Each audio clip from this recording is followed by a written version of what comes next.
Bienvenue dans cette nouvelle vidéo non orthodoxe information. Flash du jour, flash spécial. Les informations qui traînent sur Google à la con. Le truc, les premières informations, les premières bulles sur lesquelles on clique. Allons voir tout de suite les premières informations. Google, première bulle. Des marqueurs sanguins ont été trouvés, identifiés. Ah, ça y est, on nous relance sur ce putain de merde. C'est reparti, hein. Il faut cultiver bien sûr voilà, l'angoisse constante, hein, et voilà, et rappeler aux gens la merde qui a été présente ces dernières années. Voilà pourquoi, hein, je filtre beaucoup les informations et que je vous fais ces informations à la non orthodoxe. Bulle suivante. Fait suivant. Les temps ont changé, faire des heures sup est désormais perçu comme une faiblesse. Oh, les heures sup, parlons-en. Oui, en France, c'est un sujet particulier. Le travail, de ce que j'ai compris, déjà au niveau reconnaissance, c'est pas fou en France, hein. Et puis le travail, de ce que j'ai compris, heures supplémentaires en France, oui, c'est donc aujourd'hui une faiblesse dans l'article, je ne sais pas, mais en tout cas mon point de vue sur la chose, les heures supplémentaires et le travail hors lieu de travail et autres, je l'ai subi par pression du patron et compagnie. La patronne qui t'appelle à, je sais pas, 22h pour faire un truc, pour rectifier quelque chose ou je ne sais quoi. Voilà, à ce que j'ai compris, dans d'autres pays, c'est juste lunaire, ce genre de comportement impossible, improbable, non conventionnel, non hors contrat, hors tout. Ça ne se fait pas tout court, quoi. Voilà. Mais chez nous, bah voilà, c'est quelque chose que on tolère, c'est normal, voilà. En tout cas, je l'ai vécu, donc, et je pense que d'autres personnes l'auront sans doute vécu derrière l'écran. À vous de me dire ce que vous en pensez de tout ça, mais ouais, les heures sup, ouais, et la reconnaissance en France, ouais, quelques petits soucis à ce niveau-là, ouais, il y a quelques trucs à gratter, quelques trucs dont il faut discuter là-dessus, ouais. Allez, fait suivant. Pourquoi est-il si difficile de peindre des mains ? Là, j'allais vous dire, voilà, on s'en fiche, mais voilà, ça touche à mon domaine de prédilection, l'art, le dessin, la représentation conventionnelle, la représentation là, des mains. Oui, j'ai failli tomber. La représentation des mains, oui, les mains c'est très compliqué, hein. C'est un article qui peut être intéressant, ça par contre, du coup, quelque chose qui se rapporte au corps, quelque chose qu'on utilise tous les jours, que tout le monde a, dans la mesure de, voilà, des particularités aussi. Certaines personnes n'ont pas, naissent sans ou perdent les membres, ce qui est très compliqué, ça je le sais. J'ai pu apercevoir, j'entends, hein, documentaires, retranscriptions et autres, donc ouais, difficile de peindre des mains. Un article qui peut être intéressant de consulter et savoir pourquoi c'est si compliqué, effectivement. C'est drôle d'appendices. On est habitué, on les connaît, mais imaginez qu'on ne les connaisse pas et qu'on les découvre. C'est quand même très étrange comme membre. C'est très bizarre. si on se penche sur la question. Question à soulever un peu plus tard. Tout ce qui est anthropomorphologisme, tout ce qui est physique, physionomie du corps, etc. C'est des sujets qui m'intéressent beaucoup. Allez, passons au sujet suivant. Ah, tiens, un truc qui concerne tout le monde. Hausse des prix de l'électricité. De combien va augmenter votre facture? Mais quel enfer, l'électricité. Oui, hein. Je sais pas si vous êtes au courant de pourquoi on paye si cher en électricité, mais beaucoup d'électricité en France a été délocalisée. On ne produit plus toute notre électricité. On n'en produit plus assez, en tout cas pour la France entière, de ce que j'ai compris. Si je me rapporte à certaines informations que j'avais vues il y a un certain temps, hein, mais ça doit toujours être valable, si ce n'est pire. Notre électricité, on l'achète ailleurs. D'où le prix exorbitant. À une époque, on fabriquait notre électricité. Donc il y avait des centrales et puis ça produisait notre électricité pour nous. On payait les employés des centrales pour avoir de l'électricité. Voilà, et la société d'électricité. Et aujourd'hui, eh bien, l'électricité, on va le chercher ailleurs et on l'achète ailleurs. C'est pour ça que c'est cher. Voilà, et ça risque pas de changer. Et puis avec leur façon de fonctionner, là, de spéculer en bourse avec notre argent en nous faisant payer plus cher, etc. Et puis en nous disant, oh, on vous remboursera sur votre prochaine facture. Ah non, ça me rend ma boule, ce système-là.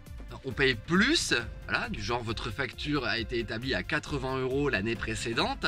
Là, ce mois-ci, vous avez dépensé pour 40 € d'électricité en facture, mais pourtant on vous fait payer 80 €. Et ils vous disent on vous remboursera plus tard sur vos factures quand il y aura des dépassements et des choses.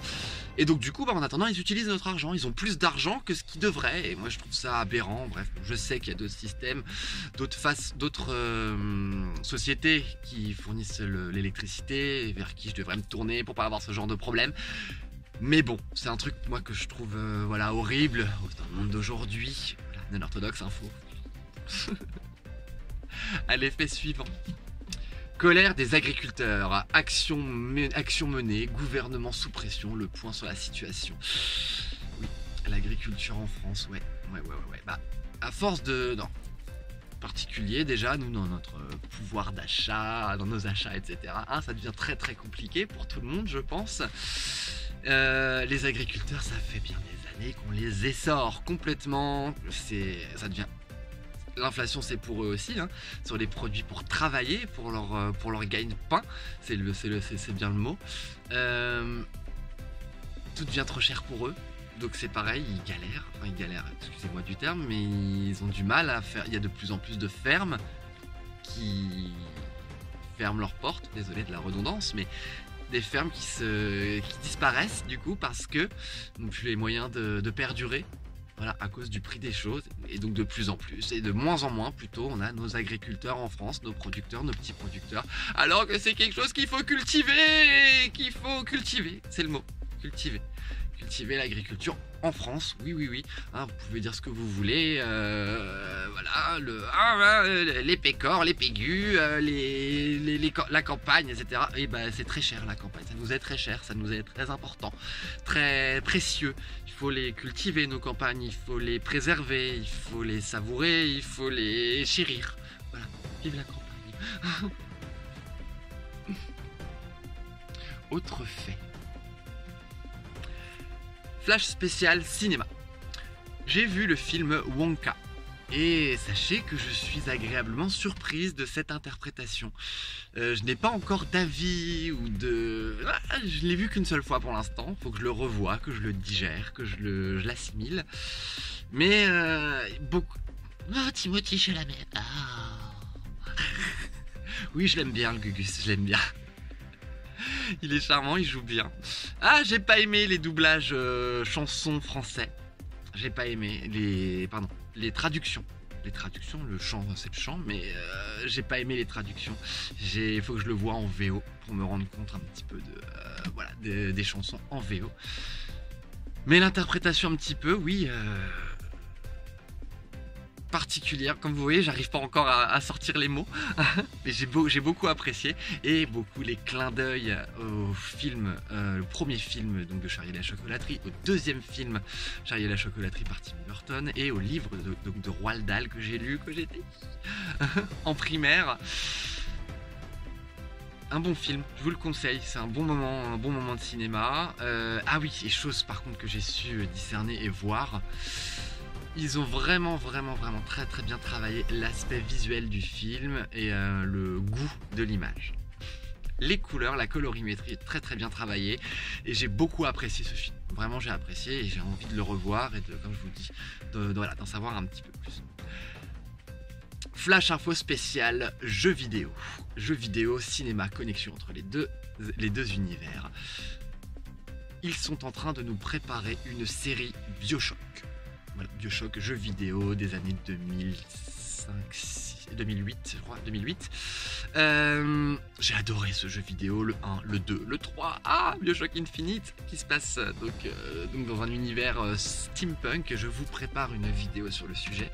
Il se trouve qu'ils sont en train de nous préparer une série, donc je vais couvrir tout le panel d'informations que je pourrais trouver. Et on verra ce qu'ils nous préparent. J'ai hâte de vous en dire un peu plus sur le sujet, et j'ai hâte de voir ce qu'ils nous ont concocté. Et si ce genre de petit contenu vous a plu, n'hésitez pas à me le dire en commentaire, et s'il vous plaît, abonnez-vous. C'est un superbe soutien pour la chaîne, et puis ça m'incite à continuer à en faire encore. une petite façon, voilà, d'aborder des informations, des faits, comme ça, un petit peu en short, là, voilà. J'avais envie d'essayer ce nouveau format. C'était Non Orthodoxe Info, Flash Info Express spécial.